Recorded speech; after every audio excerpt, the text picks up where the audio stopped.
Executive officer সম্মানীয় councillor সম্মানীয় finance officer সম্মানীয় রাজেশ চৌধুরী মহাশয়, ফাইন্যান্স অফিসার বহরমপুর সম্মানীয় মহাশয়,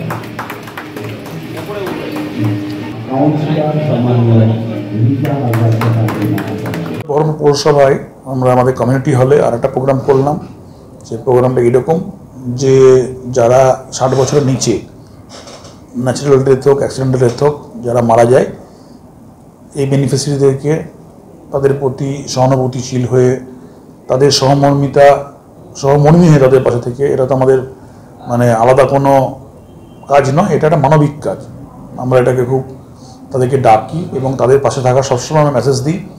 মাননীয় মুখ্যমন্ত্রী মমতা বন্দ্যোপাধ্যায়ের যে মানে সার্ভিস ওরিয়েন্টেড প্রোগ্রাম আছে, জন্ম থেকে মৃত্যু পর্যন্ত এবং মৃত্যুর পরেও যে মুখ্যমন্ত্রী থাকেন, আজকে বিভিন্ন ওয়ার্ডে 19 জন বেনিফিশিয়ারিকে 40,000 টাকা করে আমরা সাপোর্ট দিয়ে তাদেরকে আজকে এখানে ডেকে তাদের সহমর্মী হলাম, এটাই আমরা বলতে পারি। বাংলা টুডে নাও